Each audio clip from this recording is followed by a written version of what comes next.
ሚኬል አርቴታ ትላንትና አርሰናሎች ከወራጁ ቡድን ነጥብ ከጣሉ በኋላ እንግዲህ የተለያዩ አስተያየቶችን ሲሰጥ ተስተውሏል።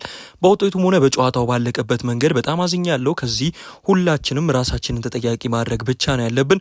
በሁለተኛው አጋማሽ ያደረግነው ብቃት የፕሪሚየር ሊጉን ዋንጫ ስለማሸነፍ ከሚያስብ ቡድን ጋር የሚጣጣም እንዳልሆነ አስባለሁ። በተለይም በመጀመሪያው አጋማሽ ላይ ማድረግ የነበረብንን መጠቀም የነበረብንን ክፍተት ባለመጠቀማችን አሁን የተስፋ መቁረጥ ስሜት ብቻ ነው ያለው። አርሰናሎች በቀጣይ ደግሞ በሰሜን ለንደን ታላቁ ቡድን እንግዲህ የምንጊዜም ባላንጣቸውን ቶተናምን በዕለተ እሁድ እንደሚገጥሙ ይታወቃል። ከዛ ጋር ተያይዞ ደግሞ ሚኬል አርቴታ ቀጣይ ስራችን እዚህ ከማውራት ይልቅ ስፐርስን በሜዳው ላይ ማውራት ይሆናል ሲልም እንግዲህ አስተያየቱን ሲሰጥ ተስተውሏል ማለት ነው።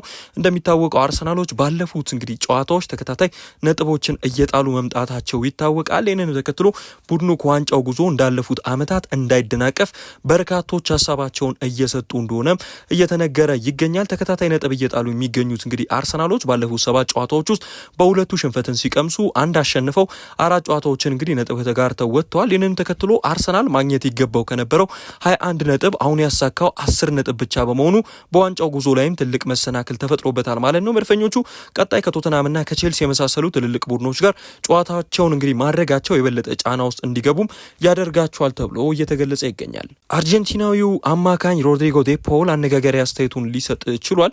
እንግዲህ እንደሚታወሰው ባለፈው የጥሩ የዝውውር መስኮት ላይ አትሌቲኮ ማድሪድን በመልቀቅ የሊዮኔል አንድሬስ ሜሲውን ቡድን ኢንተር ማያሚን መቀላቀል የቻለው እንግዲህ ሮድሪጎ ዴ ፓውል የሜጀር ሊግ ሶከር ዋንጫ ማሸነፍ የሻምፒየንስ ሊግ ዋንጫን ከማሸነፍ የበለጠ ከባድ ይመስለኛል ሲል አስተያየቱን ሊሰጥ ችሏል። እንደሚታወቀው ሮድሪጎ ዴ ፓውል የሊዮኔል አንድሬስ ሜሲ የቅርብ ጓደኛ ሲሆን ባለፉት ጊዜያቶች በኢንተር ማያሚ ቤት እንደሚታወሰው ከተቀላቀለ በኋላ የመጀመሪያ የክለብ ዋንጫዎችን ሲያሳካ ተስተውሏል ማለት ነው። ይህንንም ተከትሎ ይህንን የሰጠው አስተያየትም የበርካቶችን ትኩረት የወሰደ እንደነበረ ተመልክተናል ማለት ነው። በርካቶችም ይህንን ሀሳብ በመስጠቱ እየተቹት ይገኛሉ። ሮድሪጎ ዴ ፓውል ለአርጀንቲና ብሔራዊ ቡድን በ2026 እንግዲህ ግልጋሎቱን ይሰጣል ተብሎ ይጠበቃል። በአማካኝ ስፍራ ላይም የበለጠ ጫናን ከሚፈጥሩ ተጫዋቾች መካከል አንዱ እንደሆነ ይታወቃል።